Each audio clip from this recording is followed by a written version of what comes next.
Hey, deserving listeners, The Ultimatum, Marry or Move On, Season 2, but kind of 3 because of queer love, right? But let's watch. Giving each other hugs, like I feel like... But like for me, like that's not the only level of intimacy I want to get out of a marriage. Okay, well... I'll be honest, I don't think married couples only hold hands. I don't think married couples only give each other the occasional hug. Like my whole trial marriage experience... When you feel insecure and ashamed of your needs, and you feel insecure and untrusting of others by making regular non-triangulated requests like, hey, I would love to have sex, or I would love to really dive deep into intimacy with you, but I'm afraid of what that would look like. Or I would love to hold hands with you, but I'm worried that something's going to happen and I'm going to feel bad about myself for some reason. Instead of saying something like that, he triangulates the entire world. I don't think a lot of married people would settle, or whatever you said. And so that's why we triangulate. You want to watch out for this, especially in your own language. But even if it's coming at you, at the very least in your mind, you want to say, like, because it can be very triggering, right? It's like I'm literally just going to be with my friend. And then what's missing? That's not a trial marriage for me. What's like, missing? I want to do things, but not saying like... Do what? Everything. Like what? What's missing? Everything else. Yeah, I have a really hard time figuring out what's going on here, because there's a possibility that he is at least somewhat more justified here by saying, so I don't know, but there's a possibility that they were trying their best given how weird the situation is, and neither one of them wants to make a move, primarily because they don't want to alienate their partner. I mean, both of James and Riah were the ones receiving the ultimatum, but they also love the person that gave them the ultimatum. So they probably calculate rationally in their mind that to get physical with this random person for 3 weeks would definitely threaten my relationship with my partner. So how about we just go through the motions on this show and maybe something will happen. That's my guess as to what most people do on this show. Or even if they were kind of open, they just found themselves not really attracted. Because, some of these people might have only chose each other because everyone else had already kind of seemingly chose each other. It's like, well, it's you and me. And so when they do that choosing ceremony dinner, they have to say something and they try to be convincing about it. I don't know. So there's a lot of reasons as to why, after a period of time while they're doing the trial marriage, that they've been going through the motions, they've been friendly, but it hasn't been particularly warm or, intimate. And he thinks maybe in his mind that, well, yeah, both of us are okay with what we're doing. Let's just get through we'll be friendly and maybe something will happen spark-wise, but, maybe not. And then now she's criticizing him for not being more intimate or more romantic or something, and he's thinking, or that's not even specific. She's saying, basically, you're a bad husband, and he's like, okay, well, what do you want to change? And given my made-up scenario, my made-up narrative, we can understand why he would say that, right? It's like, well, what? Because I haven't refused anything, particularly other than holding your hand in this moment. I've held your hand in other moments. And I don't understand what the criticism here is. Plus, I thought you've never said anything prior to this. Okay, another narrative is that I guess by implication, she wants to develop romance and intimacy with him, but maybe not sex yet or something. And so that seems to be what she's saying, but why? But anyway, so because it's such an irrational couple situation, right? But okay, but let's go with that. Let's say she does want that, and she is frustrated that she has tried through her maybe half passive, half more direct, more overt ways of trying to bid for that, and he has been cold.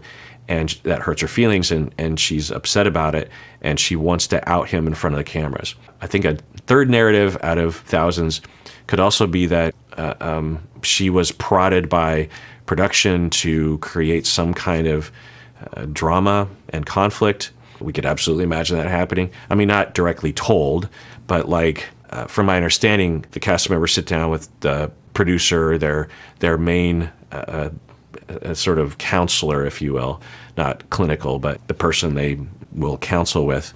But the production person has an agenda, and they want to make good TV that has conflict. And so they will socialize by not directly telling the cast member, fight with him, but they might ask questions like, how are things going? And then they start to, after a couple hours of talking, they're like, so are there any complaints? And maybe Riah's like, well, sometimes he seems a little cold. And then the producer continues down that road and then says, well, might it be a good idea to talk with him about that? And that's not directly telling Riah what to do, but Riah, one, might be suggestible or is picking up like, oh, so that's what I'm supposed to, okay, I guess I'll talk with him about that. And Riah didn't really want to talk with him about it, but has a few data points that she wants to cobble together as to make a case. And she has this vibe, and she's like, hold my hand. And he's like, why right now? And another reason why he might not want to hold her hand is because he doesn't want to do it on camera, because he's worried about alienating Ryan, who he's been with for 7 years and loves dearly. I mean, just because he's the one that received the ultimatum from his partner doesn't mean he doesn't love her any less than she loves him, So anyway, I don't know.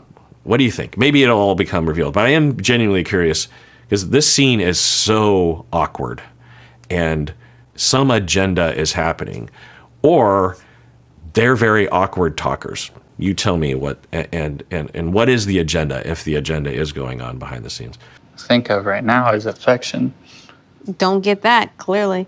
You also said that you weren't interested in anything beyond holding hands or hugging. So like, I mean, because I feel like so like if that's physical for you, then we may as well like go back to middle school. But when I get married, I'm not gonna just hold my wife's hand and give her a hug and be happy. So on one hand, it's possible that he's trying to use emotional coercion to get her to have sex with him, which is really awful because this conversation has all the elements of that. But there's another possibility that James, it feels like he's being attacked for not wanting to hold her hand, and he doesn't want to hold her hand and isn't super interested in having sex with her. I mean, maybe he would entertain it, but he's mostly interested in just going through the motions and doesn't really have feelings for her at all, because why would he? But he's just using that as an excuse to avoid holding her hand. It's like, hey, because he knows that she doesn't want to have sex with him, or that's not necessarily on the agenda anytime soon. So he's just using that as an excuse. I don't know. But if he is using it as coercion, yikes. But I feel like when it comes to marriage, I don't get a marriage. Me leaving here at the end of these 3 weeks, I'm going back to Trey. And I don't know what a marriage would be like, because the things that we're doing is the same things I did with him outside of like the romantic dinner. Like for me, like I want something different. Okay. So she's saying this feels the same? That would be surprising. I would hope that her and Trey feel a lot different and better.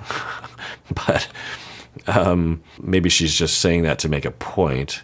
So what's she asking? I want it to feel better. Maybe she heard from other women on the show that were having a little bit of that, and she feels inadequate or like she's missing out on something. I don't know. I'm just trying to figure it out. What's going on between the two of them? I mean, I guess if we just look at it overtly, which is possible, the most accurate narrative, that she's trying to connect with him and he is blocking her out, and that bothers her, and she wants to have intimacy. That was the whole point of the trial marriage, is because with Trey, because see, what was her? Trey is 28. Trey gave the ultimatum.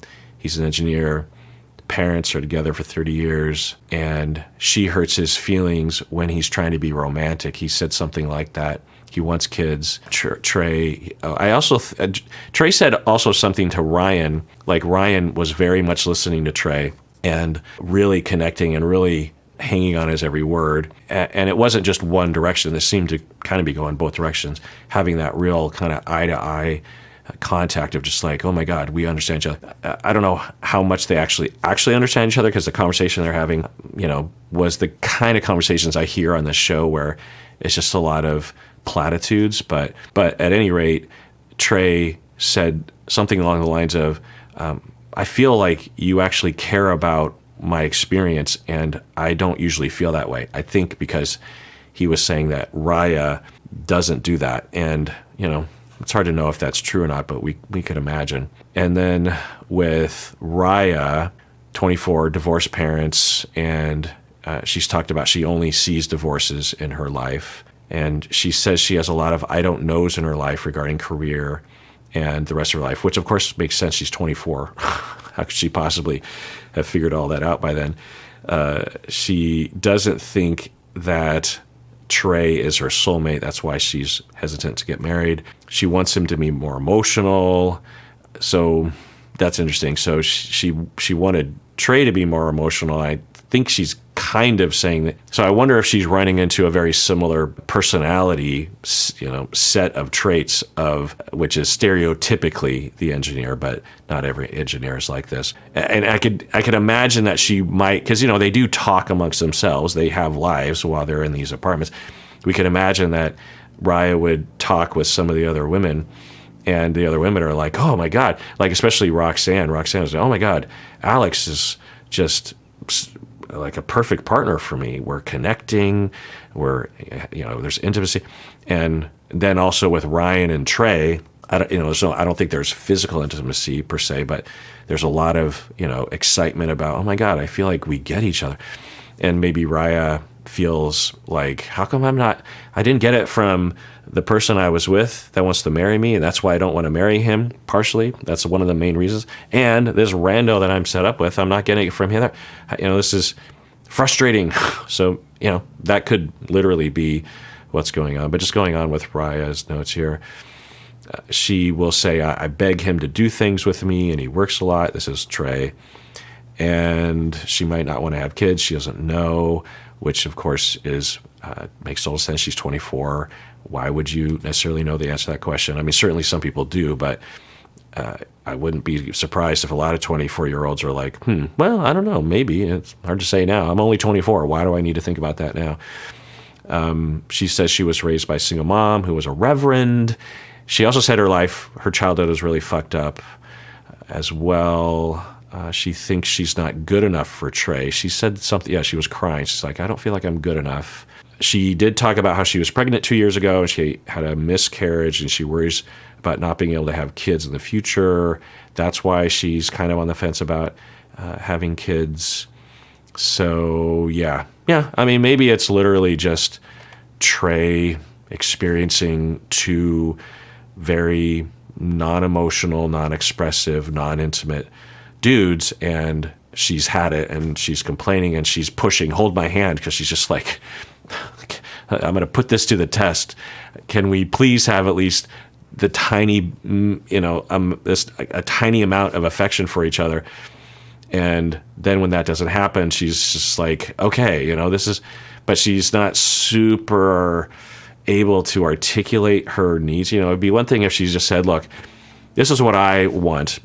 You can have your life and do what you want. I'm not criticizing you, but I've been struggling with Trey with lack of emotion, lack of connection, and I think I need that and want that, and I thought that I could have that with you, because that was the whole idea. And I heard from Roxanne that she's really connecting with Alex, and I thought, I don't feel like I'm really connecting with you. And we're on this weird TV show. They're filming us right now, so whatever, but I would like to connect with you, and I feel like sometimes you shut me out, but I don't know. I don't know if that's what's happening. So if you're up for it, I would love to kind of connect a little bit more if you want to. And regarding the sex thing, I just don't know is the question. And honestly, don't tell the cameras, but I don't think it would be wise if you and I had sex for a lot of reasons. but a little cuddling if you're up for it. And if you're not up for it and it's only, it's either all or nothing, then okay, that sucks. But, she could say something like that, but instead it's these kind of obscured hold my hand and these sort of very short statements that I think are trying to criticize him or get him to change or something. So it's just an awkward conversation. I feel like you're ready to get out of a relationship with Trey so bad that you would be fine with starting a new relationship tomorrow.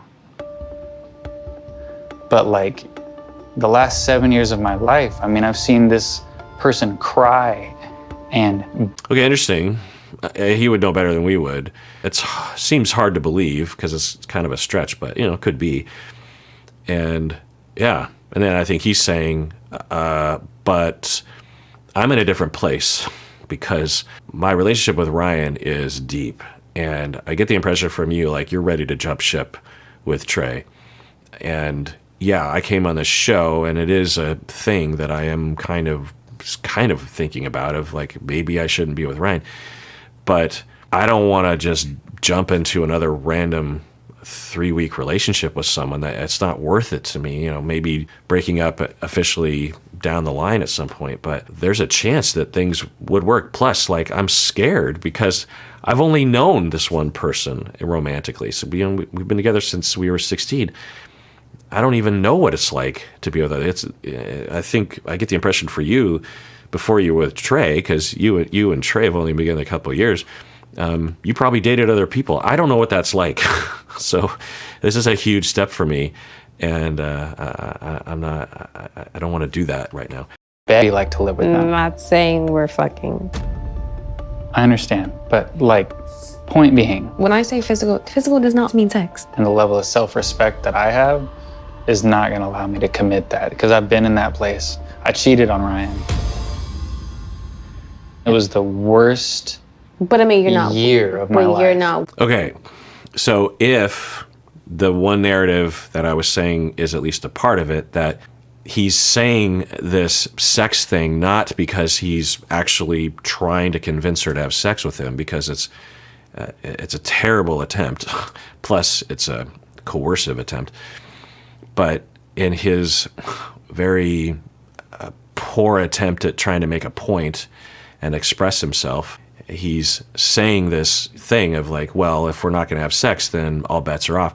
He's using that as an excuse to keep distance because he doesn't want to cheat on his 7-year girlfriend, Ryan, who is very dear to him, and they've been together since they were 16. So he did cheat on Ryan once, he's saying now, and he had the worst year of his life. And that's very good of him to recognize that it was bad for him.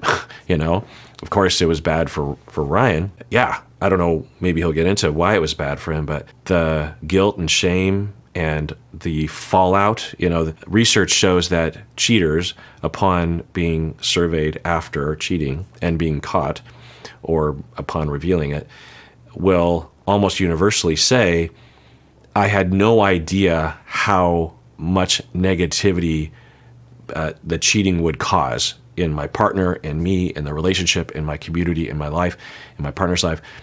I had no idea just how negative this would be, how many negative consequences this would create.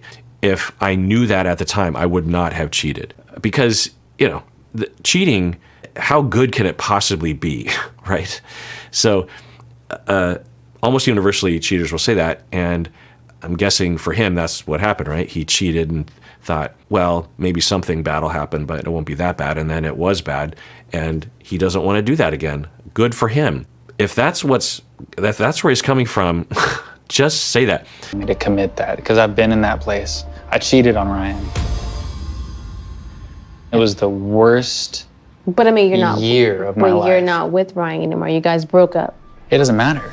You broke up with Ryan. I broke up with Trey. We can't be in a marriage if we care so much about our other relationship.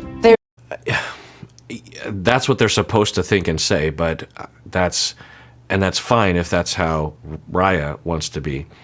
If Riah's like, hey, we have a hall pass, let's go for it. Me and my partner are officially broken up. We can get together with someone else and it's fine. Yeah, if that's what Riah wants to believe and that's the way she wants to live her life, it's totally in line with the premise of the show. So every time there's conversations, she is being honest when she's like, yep, it's a trial marriage. But we understand that most of these individuals would rationally say, yes, this is a trial marriage.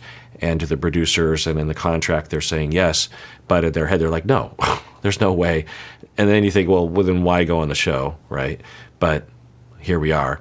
And so, yeah. And because the cameras are there, they can't really necessarily have an open conversation. Thinking about what that life could be Okay. like. I'm just not exploring it physically. But I'm not asking you to explore it. Okay, that's fine. kind of are. We don't have to. Like You kind of you are. don't have to hold my hand. You don't have to give a hug. But because I don't have that, that's why I feel like there's no way it's a marriage. Yeah. And I don't know if he would disagree with that. But yeah, I imagine for her, she's saying, if we're just friends and hanging out and being nice to each other and having conversations, then we're friends. We're not in a marriage. We don't have any kind of differentiation, any kind of physical affection, warmth experiences. And it sounds like he overtly is now saying, I don't want to have any of those things. I don't want to have sex. I don't want to hold your hand. I want to be able to go back to Ryan and say, I was just friends. I never touched her. We never did anything. Maybe even as a way to make up for the infidelity in the past. Maybe he even went on this show as a way to prove, I'm going to prove to her that I'm going to show her because I failed a while back and I want to be able to make up for it for my own sake, Who knows? I'm ready to go to bed. And I'll try again tomorrow. And tomorrow will be the same day.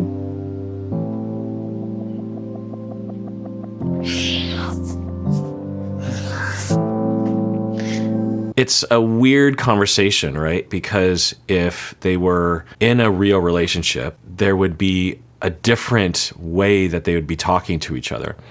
She's saying, this isn't a real marriage because we don't hold hands and there's no physical affection. I think the overall message that he should have said, that he occasionally would say is, I don't want to cheat on my girlfriend.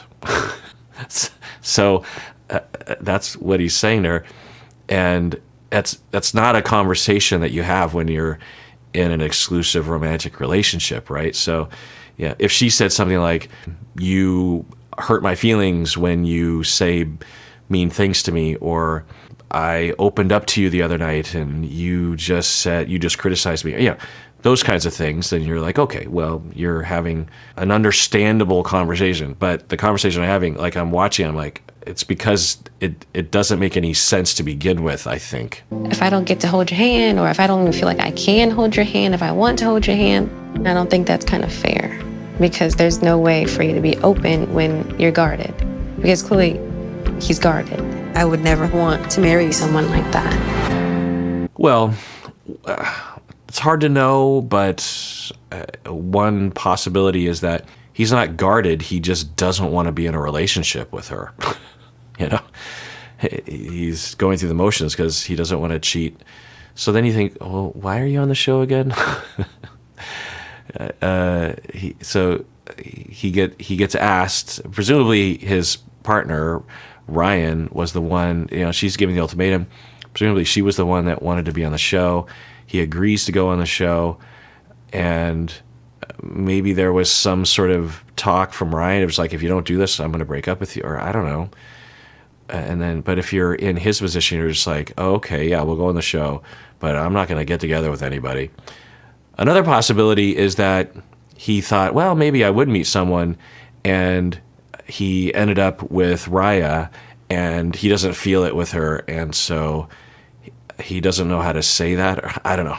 That's such a weird premise for that kind of conversation. I think the hope for the editors is that people will walk away and say that James is a jerk face for being cold and cut off, and also coercive about sex. That's an easy narrative to pull away from that. And then maybe that's literally what happened, but I think it's probably more complicated than that. All right, well, that is it for that episode. Everyone, please take care of yourself because you deserve it. You really, really do.